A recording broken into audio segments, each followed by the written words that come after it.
Hello everyone, कैसे हैं आप लोग। उम्मीद करता हूं कि आप लोग अच्छे होंगे, स्वस्थ होंगे और अपनी परीक्षा की तैयारी में मन से लगे होंगे। दोस्तों, ये हमारा है लेक्चर नंबर 3। लेक्चर नंबर 3 जो हमने शुरू किया है घटना चक्र का जियोग्राफी, उसमें हम पहुंच चुके हैं अपने लेक्चर नंबर 3 में। उसमें हम आज क्या देखेंगे, उत्तर का पर्वतीय प्रदेश, यानी कि भारत के उत्तर में जो पर्वतीय प्रदेश हैं उन्हें हम इस वीडियो में कवर करेंगे बहुत ही अच्छे से, बहुत ही डिटेल्स में। इससे पहले हमारा लेक्चर 2 कल हमारा अपलोड हुआ था, उसको आपने देखा होगा। बहुत ही अच्छे से हमने कवर किया था भारत के बारे में।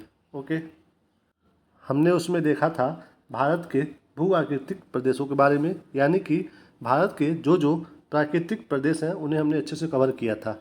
ओके, तो हम चलते हैं, शुरुआत करते हैं अपना आज का लेक्चर नंबर 3, उत्तर का पर्वतीय प्रदेश। ओके, देखिए क्या लिखा है। भारत की उत्तरी सीमा पर विस्तृत हिमालय भूगर्भीय रूप से युवा एवं बनावट के दृष्टिकोण से नवीन वलित पर्वत श्रृंखला है।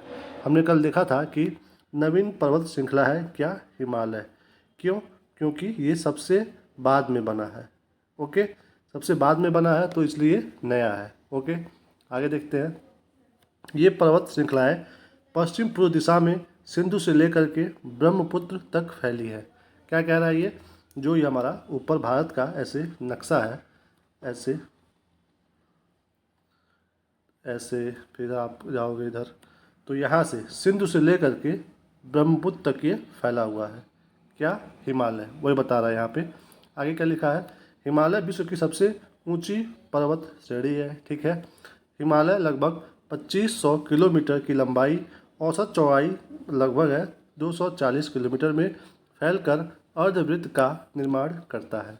यहाँ पे आपके एग्जाम में पूछ सकता है कि हिमालय कितना लंबा है, तो ध्यान दीजिएगा 2500 किलोमीटर लंबा है, मोस्ट इम्पॉर्टेंट। उसके बाद इम्पॉर्टेंट यहाँ पे ये उसका आकार है, कौन सा, अर्धवृत्त का। ओके, ऐसे, कैसे, ऐसे। तो एग्जाम में अगर आ जाए कि हिमालय का आकार कैसा है, एक लाइन जैसा है, गोल में है या फिर अर्धवृत्त है, तो ध्यान देना है अर्धवृत्त है। ठीक है, आगे बढ़िए। इसके बाद क्या लिखा है इसमें, इसकी चौड़ाई कश्मीर में 400 किलोमीटर और अरुणाचल प्रदेश में 150 किलोमीटर है। यानी कि जो हिमालय हमारा वो ऐसे है, ऐसे, क्योंकि कश्मीर में दिखा रहा है ये 400 किलोमीटर और अरुणाचल प्रदेश में दिखा रहा है कितना, 150। यानी कि स्ट्रक्चर हमारा ऐसा है। तो ये लाइन आपके एग्जाम में आ सकता है, कैसे कि जो हमारा हिमालय है वो पश्चिम में, कश्मीर कहाँ पे है, पश्चिम में है, अरुणाचल प्रदेश पूरब में है। तो एग्जाम में आपके स्टेटमेंट आ सकता है ऐसा कि हिमालय पश्चिम से पूरब की तरफ पतला होता जाता है, सकरा होता जाता है। तो ये चीज़ सही है, स्टेटमेंट ये सही है। और यदि एग्ज़ाम में ये दे दे कि हमारा हिमालय जो है पश्चिम से पूर्व की ओर मोटा होता जाता है या फिर चौड़ा होता जाता है, तो वो गलत है। ठीक है, यहाँ से ये स्टेटमेंट आपके एग्जाम में आ सकता है, तो ध्यान दीजिएगा। ठीक है, चलिए आगे बढ़ते हैं। भारत के प्रमुख हिमालयी राज्य या केंद्र शासित प्रदेश जम्मू कश्मीर है, लद्दाख है, हिमाचल प्रदेश है, उत्तराखंड, सिक्किम, अरुणाचल प्रदेश, मेघालय, नागालैंड, मणिपुर, मिजोरम, त्रिपुरा और इनके अलावा असम भी है। पश्चिम बंगाल के पहाड़ी क्षेत्र भी इसके अंतर्गत आते हैं। यहाँ पे ये क्या बता रहा है कि जो ये हिमालयी राज्य है, यानी कि केंद्र शासित प्रदेश भी है उसमें, तो ये कौन कौन से बता रहा है कि हिमालय से मतलब टच हुआ वो कौन कौन सा राज्य है और कौन कौन सा केंद्र शासित प्रदेश है बता रहा है। कौन कौन सा है, यहाँ पे देखिए, जम्मू कश्मीर, लद्दाख, हिमाचल प्रदेश, उत्तराखंड, सिक्किम, अरुणाचल प्रदेश, मेघालय, नागालैंड, मणिपुर, मिजोरम, त्रिपुरा, साथ में ही असम भी है और पश्चिम बंगाल भी है। ओके, आगे चलिए। यहाँ पे क्या लिखा है, हिमालय के पश्चिमी भाग की अपेक्षा पूर्वी भाग की ऊंचाई में अधिक विविधता पाई जाती है। यानी कि क्या कह रहा है ये, हिमालय के पश्चिमी भाग की तुलना में पूर्वी भाग की ऊंचाई में अधिक विविधता पाई जाती है। यानी कि ये जो ऐसे स्ट्रक्चर है, तो यहाँ पे हमने बताया कंचनजंगा, ये एवरेस्ट पर्वत है। ठीक है, तो पूरब साइड में ये दो बड़े पर्वत है, यानी कि यहाँ पे विभिन्नताएं ज़्यादा है और यहाँ पे थोड़े कम है, तो इसलिए ये चीज़ ध्यान रखिएगा। ओके, चलिए आगे देखते हैं क्या लिखा है। हिमालय को निर्माण की आयु के आधार एवं वलयों की तीव्रता के आधार पर 4 समानांतर संरचनात्मक क्षेत्रों में बांटा जा सकता है। ठीक है, यानी कि सिंपली आपको बस ये जानना है कि हिमालय को 4 भागों में बांटा गया है। कौन कौन सा? देखिए, ट्रांस हिमालय जो कि कहाँ पे है? तिब्बत वाले एरिया में है, तो तिब्बत का क्षेत्र। उसके बाद है बृहद हिमालय जिसे हम लोग बोलते हैं महान हिमालय। उसके बाद है लघु हिमालय जिसे हम लोग बोलते हैं मध्य हिमालय। उसके बाद है बाह्य उप हिमालय यानी कि शिवालिक। तो ये मोस्ट इम्पॉर्टेंट है, ध्यान रखिएगा। हम बृहद हिमालय को ही इसे ही हम बोलते हैं हिमाद्री। तो अगर कहीं पे हिमाद्री लिखा हो तो समझ जाइए कि ये महान हिमालय की बात कर रहा है, यानी कि बृहद हिमालय की बात कर रहा है। और इसको जो ये मध्य हिमालय है इसको हम लोग बोलते हैं महाभारत श्रृंखला। तो ध्यान रहे कि अगर कहीं महाभारत श्रृंखला लिखा हो तो आप समझ जाइए कि ये मध्य हिमालय की बात कर रहा है। ठीक है, इसका फिगर कैसा है आपके ऊपर ये शो हो रहा होगा, आप इसको देखिए, ये इसका फिगर है। ठीक है, यानी कि जो शो हो रहा है उसमें सबसे ऊपर का है ट्रांस हिमालय तिब्बत के क्षेत्र में, फिर है महान हिमालय, फिर है मध्य हिमालय और लास्ट में है शिवालिक। ठीक है, तो मोस्ट इम्पॉर्टेंट है, ध्यान रखिएगा। तो ये इसका फिगर है। आगे देखिए, इसके बारे में पढ़ते हैं एक एक करके। ओके, क्या लिखा है? हिमालय का उपयुक्त अनुदैर्ध्य यानी कि लॉन्गिट्यूड विभाजन उत्तर से दक्षिण क्रम में है। ठीक है, तो ये बता रहा है कि इसका विभाजन उत्तर से दक्षिण में है, ये हमने देख लिया है फिगर में। आगे देखते हैं, ट्रांस हिमालय का अंतिम रूप से उत्थान क्रिटेशियस टर्शियरी काल तक हुआ था। इसमें दोस्तों हर एक हिमालय का आपको बताएगा कि किस काल में हुआ था। ये काल हमें सिर्फ पढ़ लेना है, याद करना नहीं है। हमें इसके बारे में कुछ भी ऐसा कुछ एग्जाम में नहीं आने वाला है जो हमारे लिए उसको काम के लिए चीज़ हो। ठीक है, तो आगे देखते हैं। इस प्रकार यह हिमालय की सबसे प्राचीन श्रेणी है। ये हमारे लिए इम्पोर्टेंट रहता है। कौन सा? ट्रांस हिमालय, यानी कि ये जो सबसे ऊपर वाला जो हिमालय हमने देखा है जिसका नाम है ट्रांस हिमालय, उसके बारे में हम पढ़ रहे हैं यहाँ पे। तो बता रहा है कि यह सबसे प्राचीन है। कौन? ट्रांस हिमालय सबसे प्राचीन। आगे बढ़ते हैं। हिमालय की अन्य श्रेणियों का उत्थान टर्शियरी काल के विभिन्न युगों में हुआ है। नो इम्पोर्टेंस, आगे बढ़िए। जिसमें बृहद हिमालय या महान हिमालय हिमालय की दूसरी प्राचीन श्रेणी है। ओके, यानी कि क्या बता रहा है? सबसे पहला जो प्राचीन है वो है ट्रांस हिमालय। तो अगर एग्जाम में आ जाए कि ट्रांस हिमालय, बृहद हिमालय, लघु हिमालय या फिर शिवालिक, इसमें से सबसे प्राचीन श्रेणी कौन सा है, तो ध्यान रखिएगा ट्रांस हिमालय सबसे प्राचीन है, जो सबसे ऊपर था। ठीक है, सबसे ऊपर वाला ट्रांस हिमालय सबसे प्राचीन है, यानी कि सबसे पहले वो बना था, फिर उसके बाद सब ये लाइन से बनता आया है। ओके, आगे देखते हैं।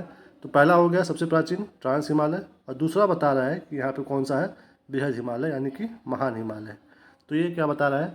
जिसका निर्माण ओलिगोसीन युग यानी कि 25 से 40 मिलियन वर्ष पूर्व में हुआ है। ठीक है, नो इम्पोर्टेंस। इसके पश्चात लघु हिमालय श्रेणी का निर्माण मध्य मायोसीन युग 14 मिलियन वर्ष पूर्व में तथा शिवालिक सबसे नवीनतम श्रेणी का निर्माण प्रायोसीन युग में हुआ था। ओके, हुआ है। यहाँ पे दोस्तों ये क्यों यहाँ पे दे रहा है कि किस युग में हुआ है? ऐसे प्रश्न दोस्तों ना 2000 से पहले ऐसे प्रश्न आते थे कि हिमालय का मतलब ये ट्रांस हिमालय कब बना है, बृहद हिमालय कब बना है, लघु हिमालय कब बना है, ये आते थे प्रश्न। कब? 2000 से पहले। 2000 के बाद से ऐसे प्रश्न आने बंद हो गए हैं, ऐसे प्रश्न नहीं आते हैं। ओके, तो अब हमें यहाँ पे ज़्यादा अपना इनपुट नहीं डालना है, बस ये जानना है कि लाइन से कौन कौन है। ओके, सबसे प्राचीन कौन है? तो वो है ट्रांस हिमालय सबसे प्राचीन। सबसे नवीनतम कौन सा है? वो है नवीनतम सबसे यहाँ पे शिवालिक। ठीक है, बस हमें यही जानना है, और ये सीक्वेंस पता होना चाहिए कि सबसे ऊपर कौन सा है? ट्रांस है, फिर बृहद हिमालय है यानी कि महान हिमालय, फिर लघु हिमालय है यानी कि मध्य हिमालय, उसके बाद है शिवालिक। ओके, चलिए आगे बढ़ते हैं। ये देखिए, हिमालय के उत्तरी भाग में स्थित श्रृंखला को महान या आंतरिक हिमालय या हिमाद्री कहते हैं। यानी कि अब हम क्या बात कर रहे हैं? हिमालय के उत्तरी भाग में स्थित श्रृंखला को महान या आंतरिक हिमालय या हिमाद्री कहते हैं। यानी कि अब हमने ट्रांस के बारे में देख लिया, अब हम उसके बाद वाले हिमालय पे आ रहे हैं जिसका नाम है क्या? आंतरिक हिमालय बोल रहे हैं या फिर उसको हिमाद्री बोल रहे हैं। ठीक है, यानी कि महान हिमालय की बात हो रही है, ये जिसको हम लोग क्या नाम दे रहे हैं? हिमाद्री। मोस्ट इम्पॉर्टेंट है, याद रखिएगा। यह सबसे अधिक सतत श्रृंखला है, ठीक है, यानी कि इसमें ये कंटिन्यूटी लगातार है। ओके, आगे देखिए, जिसमें लगभग 6000 मीटर की औसत ऊंचाई वाले सर्वाधिक ऊंचे शिखर है। यानी कि सबसे ज़्यादा ऊंचा शिखर मतलब कौन से वाले हिमालय में है, तो वो है बृहद हिमालय में, यानी कि महान हिमालय में है सबसे ज़्यादा ऊंचा शिखर। ओके, और इसी वजह से ये क्या है, ये सतत श्रृंखला है, यानी कि लगातार है। कहीं भी ऐसा नहीं है फिर बीच में नहीं हो, फिर ऐसे हो, फिर ऐसे हो, इस ऐसा नहीं है, ये एकदम कंटिन्यू है, सतत। ठीक है, कौन सा हिमालय है ये, हिमाद्री हिमालय। ओके, आगे पढ़ते हैं इसके बारे में। ये देखिए, महान हिमालय स्थित एवरेस्ट विश्व की सबसे सर्वोच्च चोटी है। यानी कि यहाँ पे पढ़ के आप क्या जानें कि जो एवरेस्ट है विश्व की सबसे सर्वोच्च चोटी, वो महान हिमालय में है।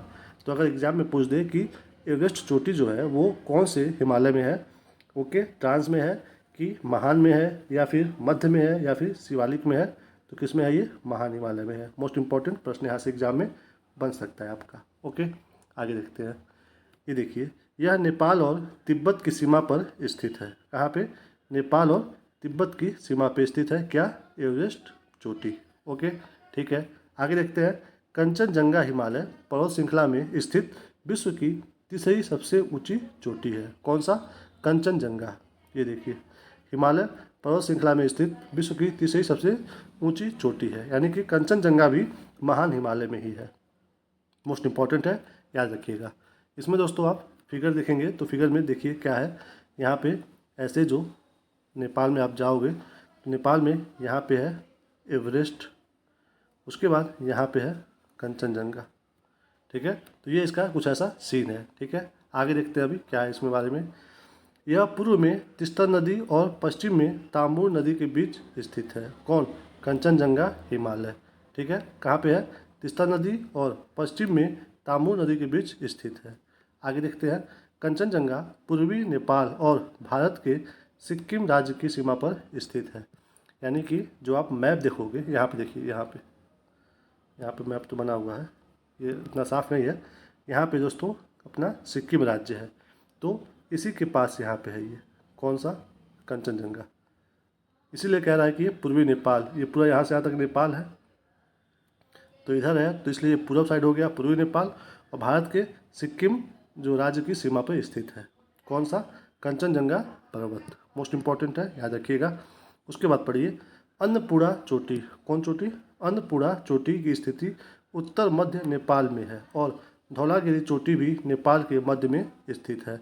ये देखिए दोस्तों फिगर में क्या दिखा रहा है, स्थिति देखिए फिगर में क्या क्या है, यही सेम मतलब फिगर में यहाँ पे जो दिख रहा है आपको वही है इसका स्थिति। किसका, कंचनजंगा का, एवरेस्ट का, उसके बाद अन्नपूर्णा चोटी का और धौलागिरी चोटी का।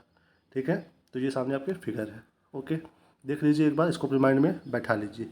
आपके एग्जाम में ऐसे क्वेश्चन आ सकता है कि इस चारों पर्वत का नाम दे देगा, आपको पूछेगा लगाने के लिए, या तो इधर से यहाँ से पश्चिम से पूरब दे दे, या फिर पूरब से पश्चिम दे दे लगाने के लिए। तो एक बार देख लीजिए अच्छे से। ओके, चलिए आगे बढ़ते हैं। ये देखिए, महान हिमालय के वलय की प्रकृति असममित है, यानी कि असिमेट्रिक है। क्या, महान हिमालय के वलय की प्रकृति। ठीक है, बस जानना है इसको, आगे बढ़ना है। ये देखिए, हिमालय के इस भाग का क्रोड ग्रेनाइट का बना है। ठीक है, नो इम्पोर्टेंस, आगे बढ़ते हैं। यह श्रृंखला हमेशा बर्फ़ से ढकी रहती है। ये हमारे लिए इम्पोर्टेंट है कि महान हिमालय जो है हमेशा बर्फ़ से ढका रहता है, और जब इसके ढके होने की वजह से क्या होता है, आगे पढ़ते हैं। इसमें बहुत सी हिमानियों का प्रवाह होता है। कहाँ पे, महान हिमालय में बहुत ज़्यादा हिमानियों का प्रवाह होता है, इसीलिए हिमालय से निकलने वाली नदियाँ सतत वाहिनी है। मोस्ट इम्पॉर्टेंट लाइन है ये, हिमालय से निकलने वाली नदियाँ सतत वाहिनी है। इसका मतलब क्या है कि हिमालय से जो भी नदियाँ निकलती हैं वो सतत लगातार बहती हैं। मतलब कि ऐसा नहीं है कि बरसात के मौसम में वो बहती हैं और नॉर्मली समय में वो नहीं बहती हैं, बट हिमालय की नदियाँ ऐसी हैं कि ये सतत वाहिनी है। ओके, गर्मी हो, ठंडी हो, बरसात हो, कैसे भी मौसम हो, ये हमेशा बहती रहती हैं हिमालय से निकलने वाली नदियाँ। वहीं जब आप जाओगे अपने यहाँ पे प्रायद्वीपीय वाले क्षेत्र में, तो यहाँ पे जो नदियाँ हैं ये दोस्तों सतत वाहिनी नहीं है, कभी कम हो जाती हैं, कभी ज़्यादा हो जाती हैं। मतलब बरसात में ज़्यादा हो जाएंगी, बरसात का मौसम नहीं रहता है तो बहुत हल्की हो जाती हैं, बहुत धीरे हो जाती हैं। बट ये जो हिमालय से जो निकलती नदियाँ, हिमालय से वो लगातार निकलती हैं। ठीक है, तो इसलिए इम्पोर्टेंट है, ये बेसिक सा अंतर आपको पता होना चाहिए कि हिमालय से निकलने वाली नदियाँ सतत वाहिनी है। उसके बाद महान हिमालय के दक्षिण में स्थित श्रृंखलाओं को लघु हिमालय या मध्य हिमालय कहा जाता है। ठीक है, हमने यहाँ तक देख लिया किसके बारे में, हमने अच्छे से देखा महान हिमालय के बारे में। अब हम चल रहे हैं महान हिमालय के बाद मध्य हिमालय में, जिसको हम लोग बोलते हैं लघु हिमालय भी। ठीक है, तो इसके बारे में क्या कह रहा है कि ये किसके दक्षिण में है, ये है महान हिमालय के दक्षिण में है। ओके, आगे बढ़ते हैं। इसका निर्माण मुख्यतः अत्यधिक संपीड़ित तथा परिवर्तित शैलों से हुआ है। ठीक है, नो इम्पोर्टेंस। आगे बढ़ते हैं। इनकी ऊंचाई 3700 मीटर से 4500 मीटर के बीच में तथा 60 से 80 किलोमीटर चौड़ा है। No importance. आगे बढ़ते हैं। ये देखिए, मध्य हिमालय में पीर पंजाल श्रृंखला सबसे लंबी है। दोस्तों ये इम्पोर्टेंट है कि पीर पंजाल श्रृंखला जो दोस्तों ये कहाँ पे है, तो ये है मध्य हिमालय में, और ये मध्य हिमालय की सबसे लंबी श्रृंखला है पीर पंजाल श्रृंखला। ठीक है, कहाँ पे है ये, मध्य हिमालय में है। Most important. आगे बढ़िए, इसके बाद देखते हैं क्या है।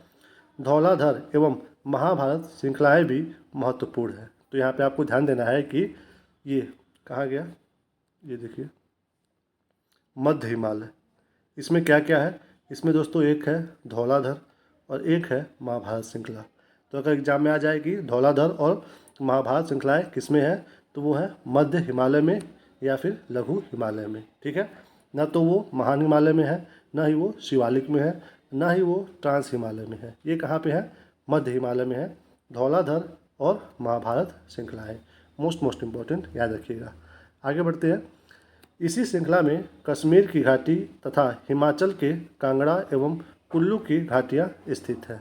मोस्ट इम्पॉर्टेंट है कि ये कहाँ पे है, कश्मीर की घाटी और कांगड़ा एवं कुल्लू की घाटियाँ ये है मध्य हिमालय में, यानी कि लघु हिमालय में।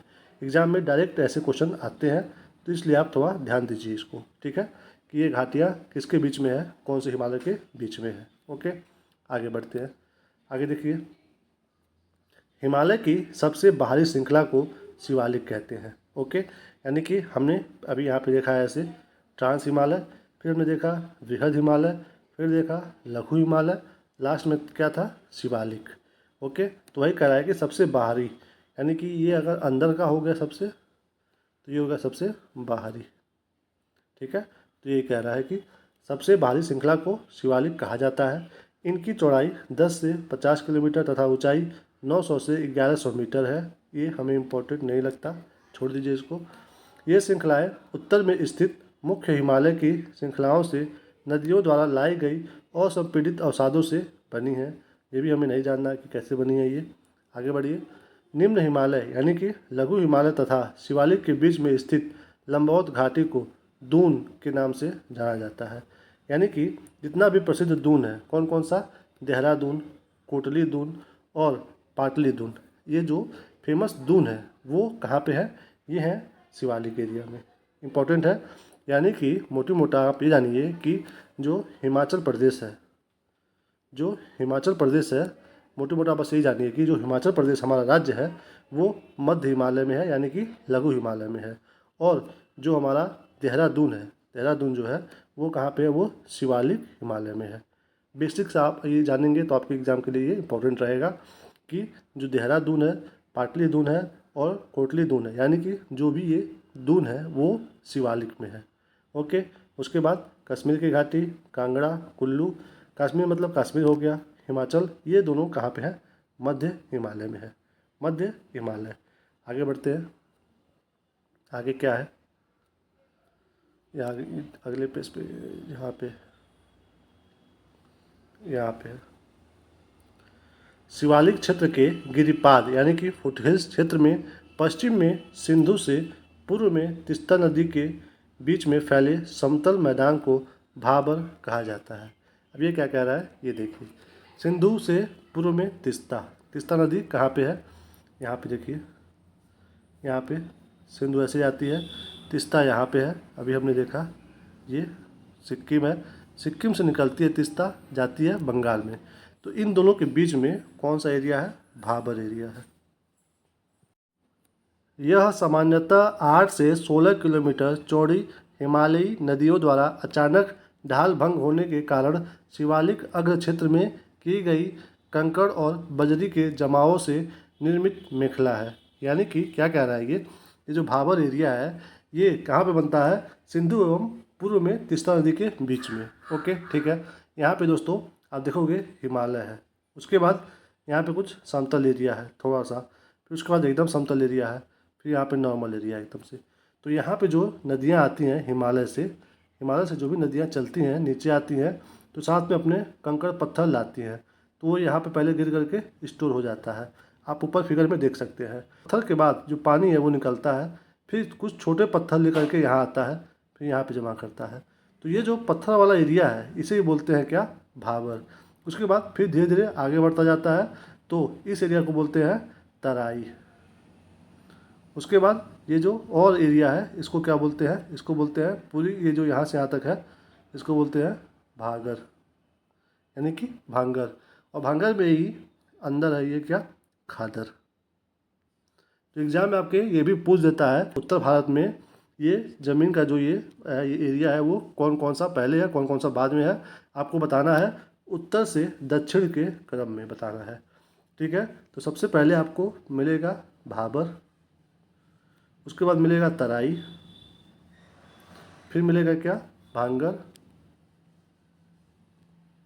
उसके बाद मिलेगा खादर।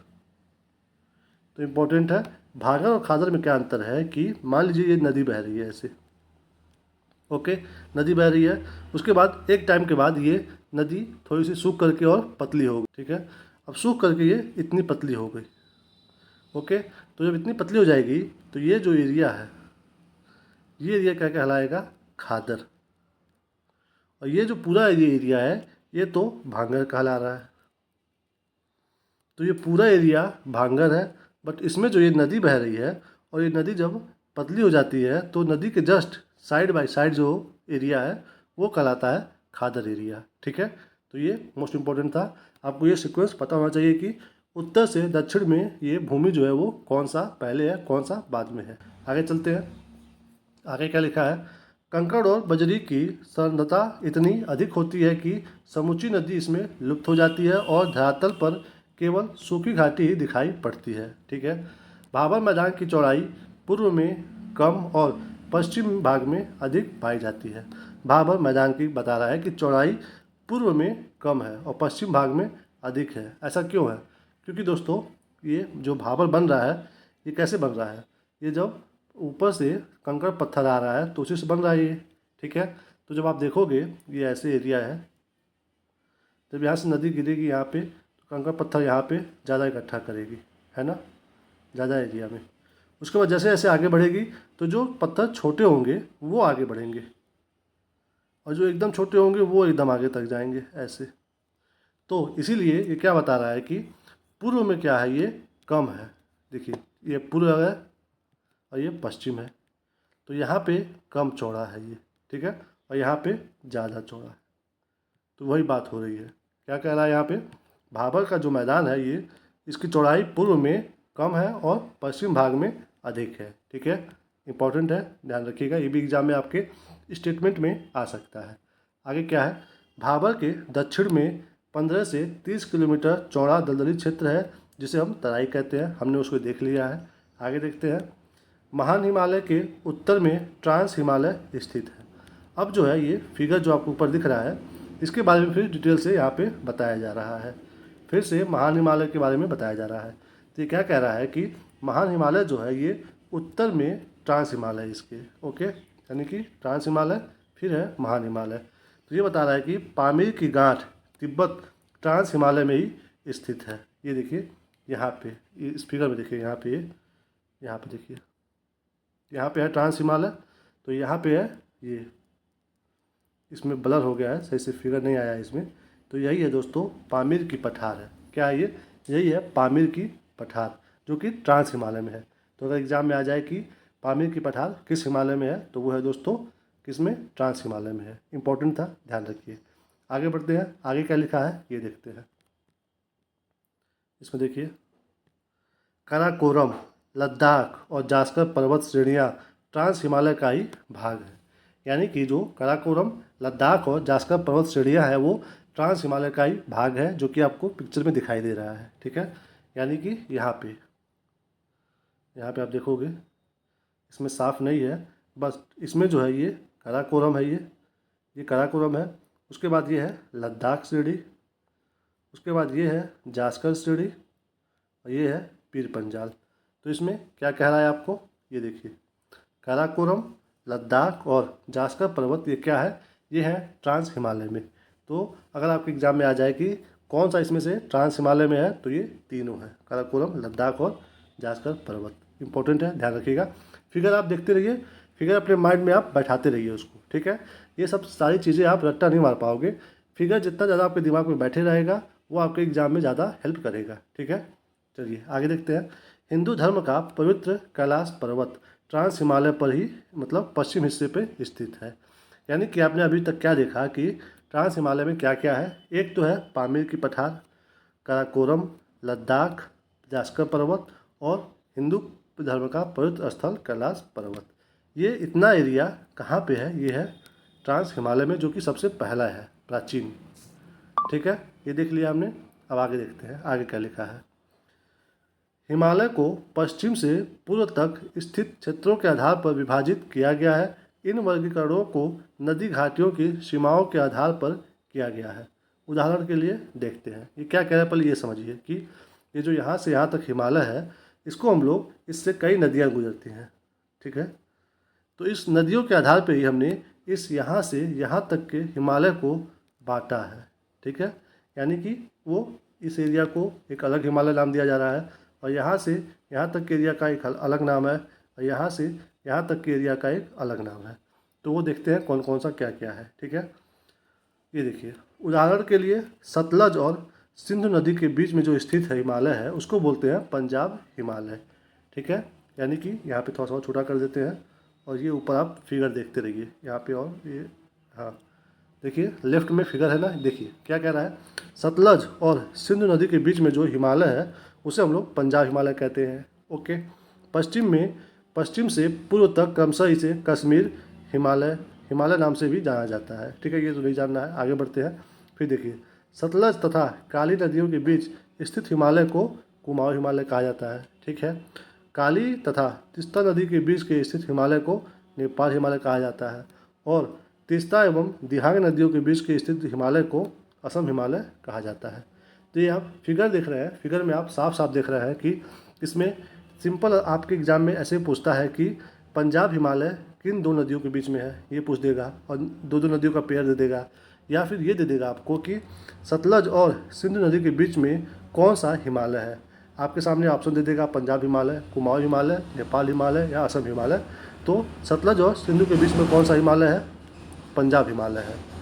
ओके, आगे बढ़िए। ऐसे ही सेम टू सेम यहाँ पे भी इसको भी पूछ देगा आपको कि सतलज और काली नदी के बीच में कौन सा हिमालय है, तो वो है कुमाऊं हिमालय, और काली और तीस्ता के बीच में नेपाल हिमालय।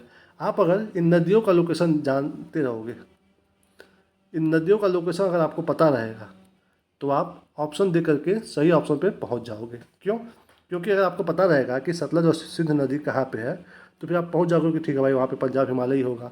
उसके बाद अगर आपको ये सतलज और काली नदी का लोकेशन पता रहेगा, तो आप जान जाओगे कि ये कुमाऊं वाला एरिया है। ठीक है, और काली के साथ साथ अगर आप तीस्ता नदी का लोकेशन जानते रहोगे, तो आप नेपाल हिमालय में पहुँच जाओगे।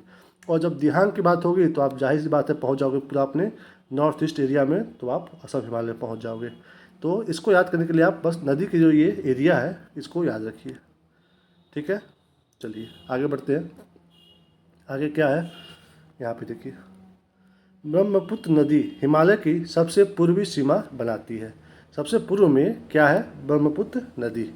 आगे देखते हैं, दिहांग महाखंड गाज के बाद हिमालय दक्षिण की ओर तीखा मोड़ बनाते हुए भारत की पूर्वी सीमा के साथ फैल जाता है। इन्हें पूर्वांचल या पूर्वी पहाड़ियों के नाम से जाना जाता है। ये पहाड़ियाँ उत्तर पूर्वी राज्यों से होकर गुजरती है। यानी कि जो हमारा जो हिमालय जो ऐसे अर्धवृत्ताकार ले रहा था, यहाँ पे दिहांग जो महाखंड है वहाँ से मुड़ करके ऐसे आगे बढ़ जाता है, और इसी जो महाखंड जो है दिहांग महाखंड, इसी से निकलता है यहाँ पे ब्रह्मपुत्र नदी। तो ये बता रहा है कि सबसे पूर्वी सीमा बनाती है ब्रह्मपुत्र नदी, तो ये सबसे पूर्वी सीमा है। उसके बाद ये इधर बढ़ जाता है, तो क्या कह रहा है, ये पूर्वांचल राज्यों का सीमा बनाता है ये, ठीक है। यहाँ पे देखिए ये पहाड़ियाँ उत्तर पूर्वी राज्यों से होकर के गुजरती है, नॉर्थ ईस्ट राज्यों से। इसमें देख लीजिए कौन कौन से, अब यहाँ पे इसको 3-4 नाम दिया गया है, वो भी देख लीजिए, ठीक है। यानी कि अब इस एरिया की बात हो रही है। ओके, देखते हैं क्या लिखा है। पूर्वी हिमालय की पहाड़ियाँ अधिकतर समानांतर श्रृंखलाओं एवं घाटियों के रूप में फैली है, ठीक है। पूर्वांचल में पटकाई, नागा, मिजो तथा मणिपुर पहाड़ियाँ शामिल है। यानी कि अभी हमने जो देखा है ये ऐसे आकर के जो ऐसे मुड़ी हुई हैं, तो इसमें यहाँ पे क्या है, पटकाई पहाड़ियाँ हैं, यहाँ पे नागा पहाड़ियाँ हैं, यहाँ पे मणिपुर पहाड़ियाँ हैं, यहाँ पे मिजोरम पहाड़ियाँ हैं। तो ये सीक्वेंस है नॉर्थ ईस्ट में पहाड़ियों का। यहाँ से भी आपकी एग्जाम में ऐसे आ सकता है कि या तो पूछ देगा उत्तर से दक्षिण में क्रम बताइए, या फिर दक्षिण से उत्तर का क्रम बताइए, और ये 4 ऑप्शन में ऐसे ही दे देगा, पहले में, दूसरे में, तीसरे में, और यह स्थान सबका पलटता जाएगा इधर उधर। तो बस आपको ध्यान देना है कि ये अगर ऐसे पूछे तो सबसे पहले क्या है, पटकाई, उसके बाद है नागा, पटकाई, नागा, फिर उसके बाद है यहाँ पे मणिपुर, फिर यहाँ पे है मिजो, ठीक है। ऊपर से पूछे तो पटकाई पहले है, नीचे से पूछे तो मिजो पहले है। ये आपको आसानी से याद हो सकता है अगर आपको इन राज्यों के बारे में पता हो कि नॉर्थ ईस्ट में सबसे पूर्व में कौन कौन से राज्य हैं, तो फिर आप इसको आराम से याद कर पाओगे, ठीक है। क्योंकि उन्हीं राज्यों के नाम पे इनका नाम रखा गया है। नागा नागालैंड में है, मणिपुर मणिपुर में है, और मिजो मिजोरम में है, ठीक है। तो इसलिए ये भी इंपॉर्टेंट है, ध्यान रखिएगा। आपसे पूछ सकता है उत्तर से दक्षिण या फिर दक्षिण से उत्तर दिशा में बताना है। आगे बढ़ते हैं। भारत के लिए हिमालय का बड़ा महत्व है, ठीक है। भारत के लिए हिमालय का बड़ा महत्व है। क्यों महत्व है ये देखते हैं। यदि हिमालय पर्वत श्रेणियाँ नहीं होती तो भारत के अधिकांश भाग में साइबेरिया से आने वाली शीत लहरों का अनुभव होता। यानी कि अगर हिमालय भारत में नहीं होता तो हिमालय दोस्तों कैसे है, यहाँ पे हिमालय ऐसे है, इसके इस साइड में तिब्बत है, और इधर अपना प्यारा भारत है। तो अगर ये नहीं होता ये, तो जो तिब्बत जो ये ठंडा प्लेस है, वहाँ की सारी हवाएं बिना किसी रुकावट के आराम से भारत में, हमारे प्रेजेंट टाइम में यूपी में, बिहार में आती रहती। तो यहाँ पे क्या होता, शीत लहरें चलती, शीत लहरों का अनुभव होता। अगर हिमालय नहीं होता तो सिंधु गंगा मैदान जो है ये इतना सुविस्तृत जलोढ़ मृदा से वंचित होता। यानी कि जलोढ़ मृदा, यानी कि जो यहाँ से हिमालय से जो नदियाँ आ रही हैं वही तो अपने साथ मृदा लेकर के आ रही थी, तो यहाँ पे समतल मैदान बना जलोढ़ मृदा से। तो अगर ये नहीं होता तो ये जलोढ़ मृदा यहाँ पे बनती ही नहीं। तो वही बोल रहा है कि ये जो एरिया है सिंधु गंगा मैदान, ये वंचित होता जलोढ़ मृदा से, ठीक है। आगे बढ़ते हैं। मानसून का प्रतिरूप वर्तमान प्रतिरूप से भिन्न होता। ओके, मतलब वही है, मानसून चेंज होता। मानसून चेंज मतलब कैसे, क्योंकि आपको ये पता होगा कि हमारे इंडिया में मानसून का प्रवेश इधर से होता है, ठीक है, जिसको बोलते हैं हम लोग दक्षिण पश्चिम मानसून, ठीक है। यहाँ पे आपको फिगर दिख रहा होगा। तो इसे ऐसे ही मतलब हवा प्रवेश करता है हमारे भारत में, जो कि फिर ऐसे आगे बढ़ते हुए जा करके यहाँ पे जो हिमालय है वहाँ पे ये टकराता है।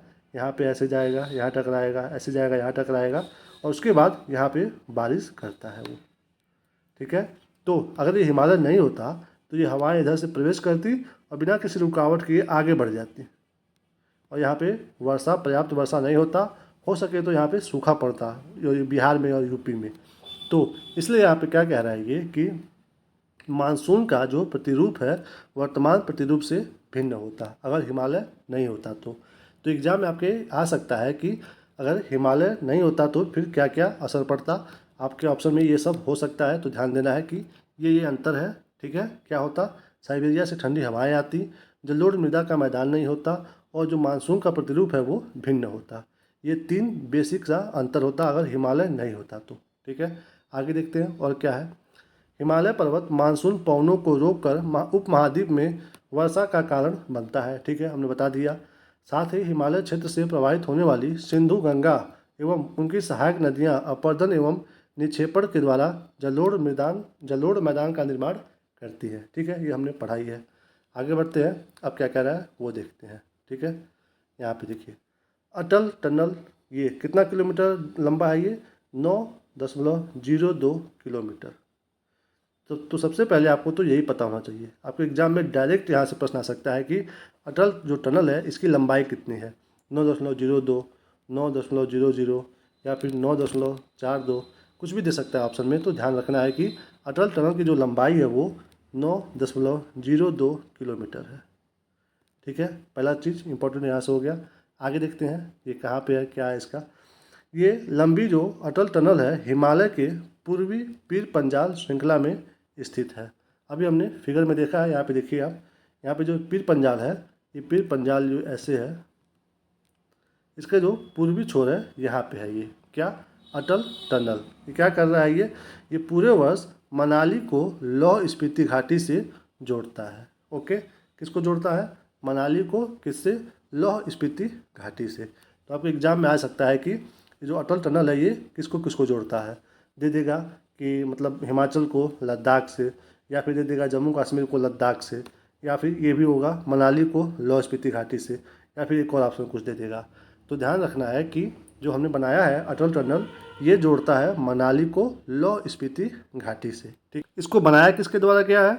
इसको बनाया गया है सीमा सड़क संगठन के द्वारा। यानी कि कौन बनाया है इसको? इसको हमारा NHAI नहीं बनाया है, यानी कि नेशनल हाईवे अथॉरिटी नहीं बनाया है। कौन बनाया है? इसको बनाया है BRO, यानी कि बॉर्डर रोड ऑर्गेनाइजेशन। ठीक है, इसके द्वारा बनाया गया है किसको?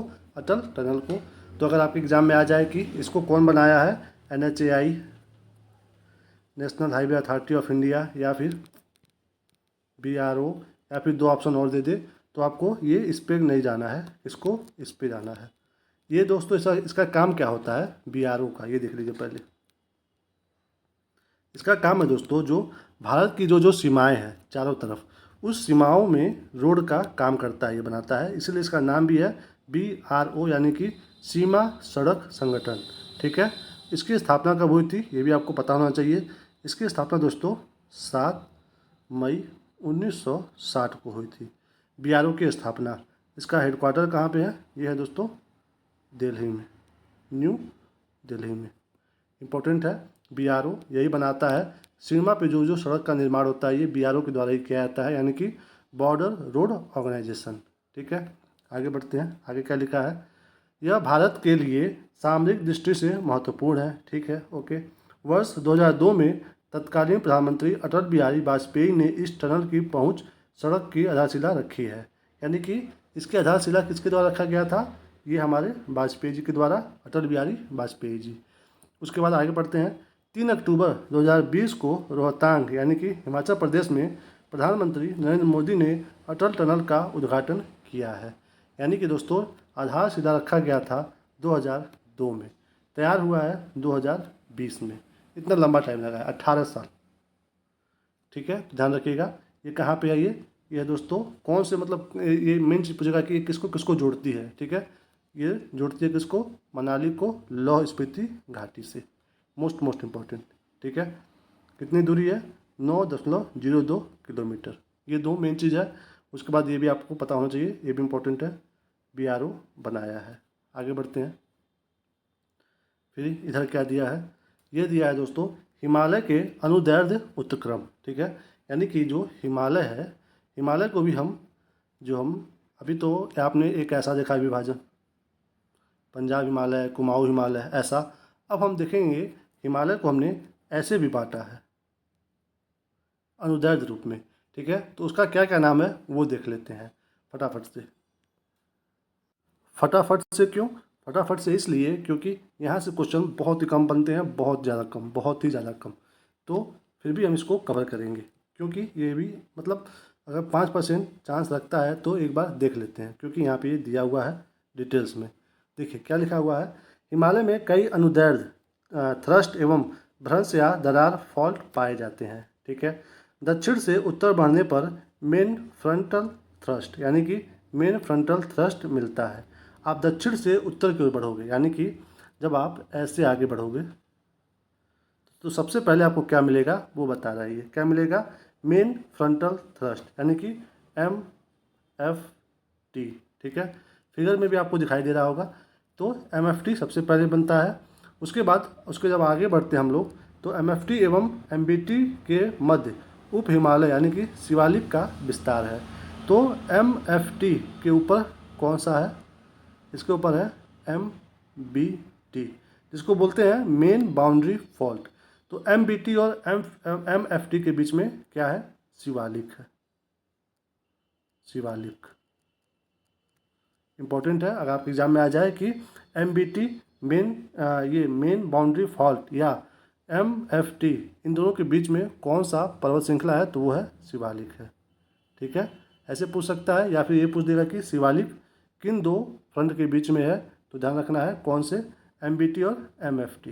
ठीक है, उससे ऊपर बढ़ते हैं। उसके ऊपर जाने पे एक दूसरा फॉल्ट है, उसका क्या नाम है? उसका नाम है, यहाँ पे लिखता हूँ, उसका नाम है MCT। यानी कि इसका यहाँ पे लिखा हुआ है MCT, मतलब क्या बोलते हैं?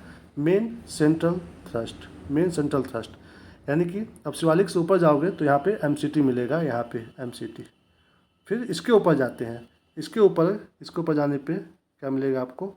यहाँ पे लिखा है HHC यानी कि हाइयर हिमालयन क्रिस्टलाइन। ठीक है, ये देखिए यहाँ पे HHC। इसके ऊपर जब आप जाओगे तो फिर क्या मिलेगा? STDC। STDC क्या इसका मतलब क्या होता है? देखिए, south Tibetan detachment system. Okay, तो आपको बस इतना जानना है। उसके बाद आगे भी दिया है कि ये इंडस, ये सांगपो, सूचर जोन, ITSZ, ये आपको ये जानना है। ITSZ मतलब ITSZ अभी आपको ये जानना है। इसके बाद इसके बारे में हम अभी और आगे चलेंगे तो वहाँ पे हम बाद में पढ़ेंगे। ठीक है, अभी आपको बस ये जानना है कि इसमें ये 3 जानना है और एक इसके बारे में जानना है। इसका सीक्वेंस आपके एग्जाम में पूछ सकता है, तो इसको ये भी जानना है, या फिर ये पूछ दे शिवालिक किन दो बीच में है, तो ये MBT और MFT के बीच में है, या फिर ये पूछ दे इन दोनों के बीच में कौन सा पर्वत है या फिर कौन सा हिमालय है, तो वो है शिवालिक हिमालय। ओके दोस्तों, ये ऐसा टॉपिक है, मैं आपको बता तो दिया, बट आप इसको अगर आराम से छोड़ना चाहो तो छोड़ सकते हो। ठीक है, आराम से छोड़ सकते हो, क्योंकि यहाँ से प्रश्न बनते ही नहीं है। बनेगा भी तो आपने देख लिया है, ऐसे ही क्वेश्चन यहाँ से आ सकते हैं। ठीक है, तो यहाँ पे हमने कवर कर लिया उत्तर का पर्वतीय प्रदेश, जो इसमें दिया हुआ था। अब इसमें से जो इम्पोर्टेंट क्वेश्चन बन करके आते हैं, हम उन क्वेश्चन को देख लेते हैं, डिस्कस कर लेते हैं। पहला प्रश्न क्या कह रहा है, ये देखिए। आपको बताना है कि ये दोनों सही है, और अगर सही है तो ये मतलब एक दूसरे की व्याख्या कर रहे कि नहीं कर रहा है, ऐसे भी आपके एग्जाम में आता है। तो पहला क्या है?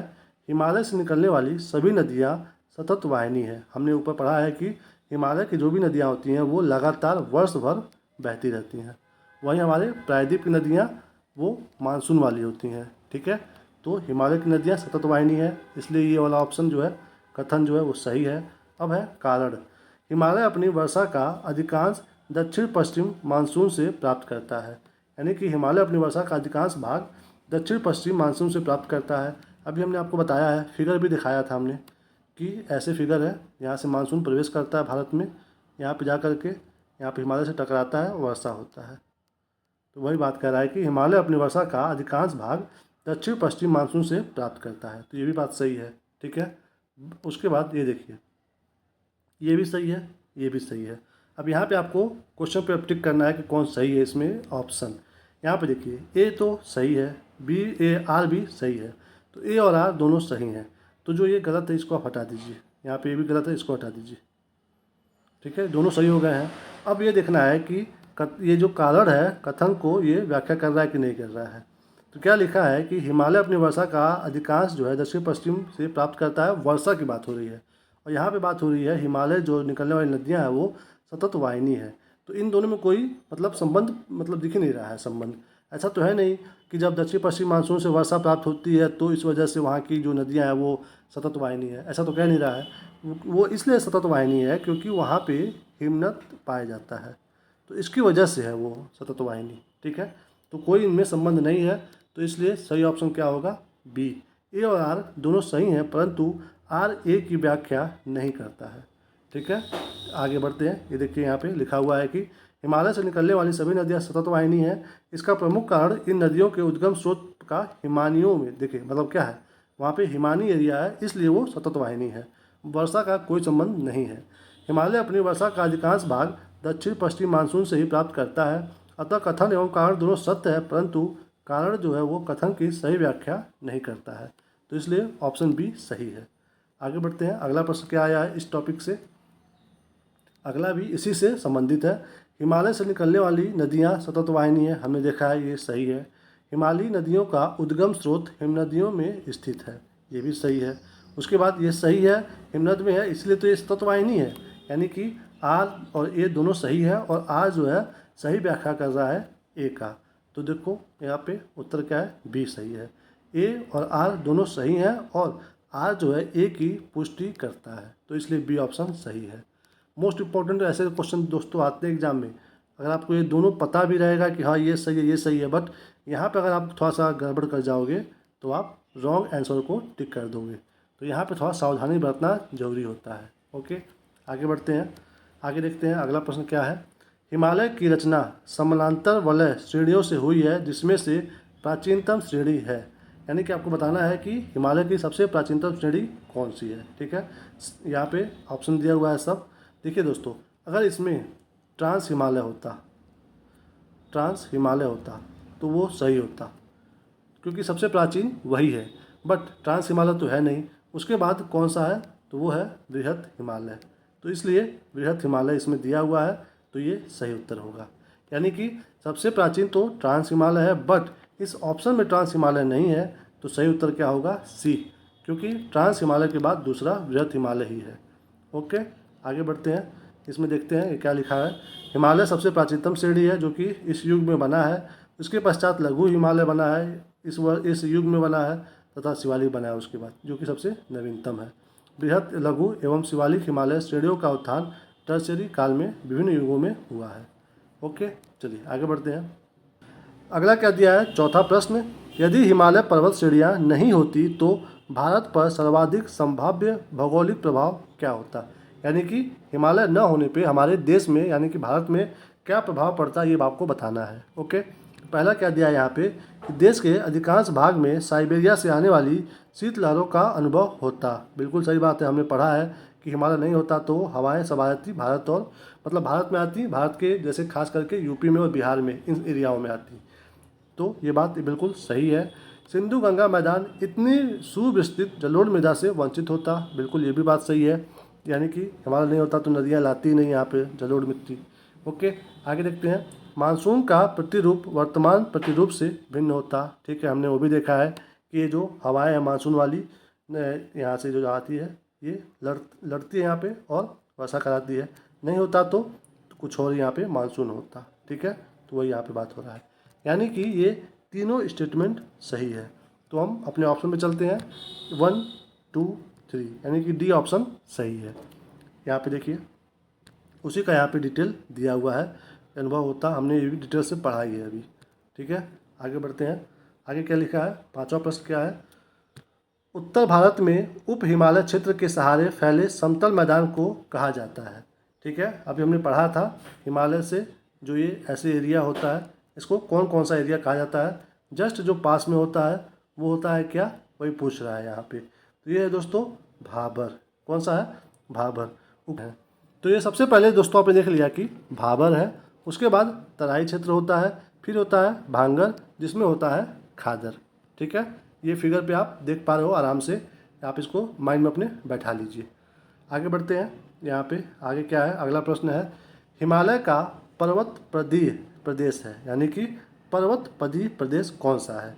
यानी कि क्या कह रहा है कि हिमालय के पास उसके पद, क्या लिखा है? पदी, मतलब जस्ट उसके पास में जो प्रदेश है वो कौन सा है, ये आपको पूछ रहा है। तो हिमालय जब आके समाप्त हुआ है तो सबसे पास में कौन सा है? तो वो है यहाँ पे शिवालिक। ठीक है, सबसे पास में है शिवालिक। अरावली तो ये तो यहाँ पे है भारत में, अरावली यहाँ पे है।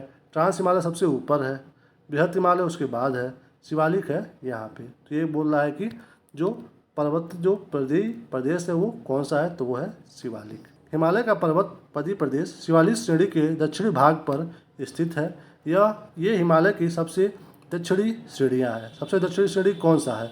अगर आपको एग्जाम ये पूछ दे कि हिमालय की सबसे दक्षिण में कौन सी श्रेणी है, तो वो शिवालिक है। ओके, शिवालिक के उत्तरी ढालों तथा लघु हिमालय के दक्षिणी ढालों के मध्य में अनेक चौरस तल व संरचनात्मक घाटियाँ स्थित है। ठीक है, आगे बढ़ते हैं। ये देखिए, शिवालिक पहाड़ियाँ निम्न में से किसका हिस्सा है? शिवालिक पहाड़ियाँ, तो ये दोस्तों अरावली का तो है नहीं, पश्चिमी घाट का भी है नहीं, सतपुड़ा का भी नहीं है, ये है हिमालय का सबसे लास्ट वाला। ठीक है, आगे बढ़ते हैं। ये क्या लिखा हुआ है? शिवालिक श्रेणी का निर्माण हुआ है। दोस्तों हमने क्या बताया था जब ये बताए थे, ये ऐसे प्रश्न दोस्तों सन 2000 से पहले आते थे, 1997 में पूछा गया है। तो इसका उत्तर क्या होगा? D, Cenozoic Shivalik. बस आपको यहाँ पे ये दिया हुआ है, तो आपको बस यही ध्यान देना है। बट कौन सा पर्वत किस काल में बना है ये आपको ध्यान नहीं देना है, क्योंकि वहाँ पे हमारा इनपुट बहुत ज़्यादा लग जाएगा, आउटपुट वहाँ से मतलब 1 से सिर्फ 2% आएगा, तो इसलिए हम उसको छोड़ देते हैं। आगे बढ़ते हैं। क्या लिखा है यहाँ पे? शिवालिक श्रेणियों की ऊंचाई क्या है? ठीक है, शिवालिक श्रेणियों की। तो दोस्तों ये तो मतलब हमेशा चेंज होता रहता है, कभी नाप में आएगा कि थोड़ा कम हो गया है, थोड़ा ज़्यादा हो गया है, पर फिर भी ये एग्जाम में दे दिया है। और सही उत्तर इसका जो ये है कि 900 से 1100 मीटर के मध्य में है, और वो यहाँ ऑप्शन में है ही नहीं। ठीक है, तो ये इसको आप यहाँ पे हटा दीजिए। बस आप ये जानते रहिए कि शिवालिक की ऊंचाई कितनी है? 900 से 1100 मीटर है। ठीक है, बट ये ऊंचाई वगैरह भी आप याद मत किया करो, बहुत रियल एग्जाम में आते हैं। झूठ में आप कई ज़्यादा पहाड़ी के बारे में पढ़ोगे, सबका ऊंचाई याद करोगे, कोई मतलब नहीं है। आप इसको आराम से इजीली इसको इस टाइप के ऊंचाई लंबाई को आराम से छोड़ सकते हो। और लंबाई तो ठीक है, लंबाई आप 50% देख सकते हो, बट ऊंचाई जहाँ जहाँ दिया हो आप उसको तुरंत छोड़ दिया करो। ठीक है, लंबाई जो मोस्ट इम्पॉर्टेंट हो उसको आप 50% एक बार बस देख लिया करो। ओके, चलिए आगे बढ़ते हैं। अगला क्या है? ये अब हिमालय के बारे में दिया है। कुमाऊं हिमालय है निम्नलिखित में से किन दो नदियों के बीच में स्थित है? कौन सा हिमालय? कुमाऊं हिमालय। अभी हमने फिगर दिखाया है, वो फिगर हम आपको दोबारा दिखा दे रहे हैं। यहाँ पे देखिए, ऐसे प्रश्न यहाँ से बनते हैं कि पूछा है ना, कुमाऊं हिमालय किन दो नदियों के बीच में है, और यहाँ पे दो नदियों का पेयर दे दिया है। ऐसे एग्जाम में आपके भी आ सकता है, तो ये एग्जाम में ऐसे प्रश्न आ सकते हैं, तो इसको जानना जरूरी है। आप फिगर देखिए, फिगर में इस चीज़ को नोटिस करिए कि कौन सी नदी कहाँ पे है, उसी हिसाब से आप पहुँच जाइए अपने ऑप्शन पे। तो कुमाऊं हिमालय, कुमाऊं कहाँ पे है? यह दोस्तों अपने यहाँ पे जब आप जाओगे मैप में, तो इस वाले एरिया में है। ठीक है, और यहाँ पे है, फिर ऐसे है, तो इस एरिया में है कुमाऊं हिमालय। तो ये कौन सी नदी के बीच में हो सकता है? आप अपने दिमाग में सब नदियों का लोकेशन याद करो। मतलब फिगर देखिए, आप बस जानिए कि कुमाऊं हिमालय किन दो नदियों के बीच में है? सतलज और काली नदी के बीच में है। ठीक है, कुमाऊं हिमालय सतलज और काली नदियों के बीच स्थित है। सिंधु और सतलज नदियों के बीच स्थित हिमालय को पंजाब हिमालय कहा जा रहा है। काली और तीस्ता नदी के बीच के हिमालय को नेपाल हिमालय, और तीस्ता दिहांग के बीच के हिमालय को क्या बोला जा रहा है? असम हिमालय। ठीक है, असम हिमालय। आगे देखते हैं क्या लिखा है। शिवालिक शैल समूह के दक्षिण में भाबर क्षेत्र उदाहरण है। यानी कि शिवालिक जो शैल समूह है, इसके दक्षिण में जो भाबर क्षेत्र है वो किस चीज़ का उदाहरण है? तो वो है दोस्तों गिरिपाद की स्थिति, यानी कि यहीं पे तो है, तो ये गिरिपाद हो गया ये। ठीक है, इंपॉर्टेंट है, याद रखिएगा। ऐसे एग्जाम में क्वेश्चन शायद ही अब आए फिर दोबारा। ठीक है, आगे देखते हैं। अब ये पूछ रहा है कि जब आप हिमालय की यात्रा करोगे तो आप वहाँ पे कौन कौन सा स्ट्रक्चर देखोगे, कौन कौन सा एरिया देखोगे?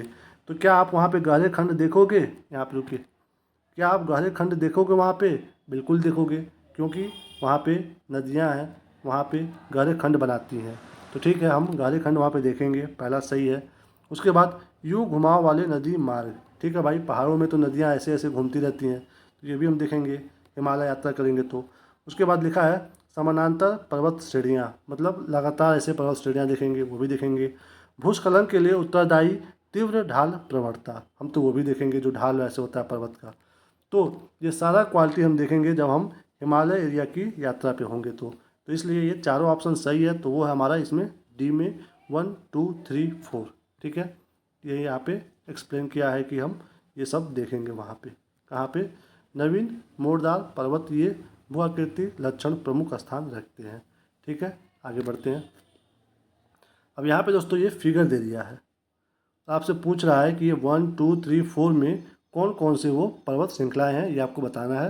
तो ऐसे भी एग्जाम में आपके प्रश्न आ सकता है, तो इसलिए मैप पे आपका लोकेशन पता होना चाहिए कि कौन कहाँ पे है। ठीक है, इसका ऑप्शन देख लेते हैं कि ऑप्शन कैसे दिया हुआ है।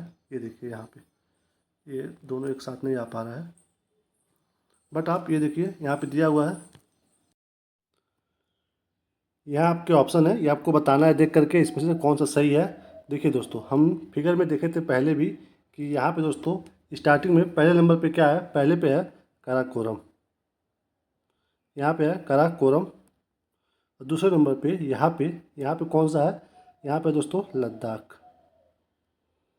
ठीक है, और यहाँ पे तीसरे नंबर पे यहाँ पे कौन सा है, जास्कर श्रेणी, जास्कर। और चौथे नंबर पे पीर पंजाल, पीर पंजाल। तो ये था। अब आगे बढ़ते हैं, इसका तो कौन सा सही होगा, ये होगा सी सही होगा। ठीक है, यहाँ पे देखिए आगे क्या है, अगला प्रश्न है, लघु हिमालय स्थित है मध्य में। मतलब पूछ रहा है कि ये जो लघु हिमालय ये किसके मध्य में स्थित है, ये आपको बताना है। तो इसका सही उत्तर क्या होगा, बी, शिवालिक और महान हिमालय के बीच में है लघु हिमालय। ये हमने बहुत डिटेल से देखा है फिगर में। आप एक बार फिगर वो माइंड में रखेंगे तो आप ऐसे हाथ मतलब जितने भी सारे क्वेश्चन जो भी आएंगे सॉल्व कर जाओगे आप। आगे बढ़ते हैं, यहाँ पे ये देखिए यहाँ पे है ट्रांस हिमालय, महान हिमालय, लघु हिमालय, शिवालिक हिमालय।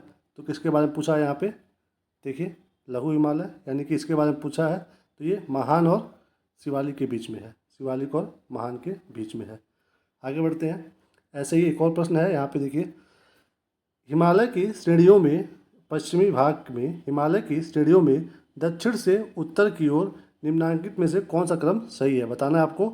दक्षिण से उत्तर की ओर बताना है। ठीक है, तो कौन सा सही है, शिवालिक, क्योंकि सबसे नीचे है ये, उसके बाद है लघु हिमालय, फिर है महान हिमालय, और लास्ट में सबसे ऊपर क्या है, ट्रांस हिमालय। तो इम्पोर्टेंट है, ऐसे भी आ जाता है, या तो इधर से पूछ देगा या फिर उधर से पूछ देगा, आपको बताना है। ठीक है, चलिए, तो ये हो गया।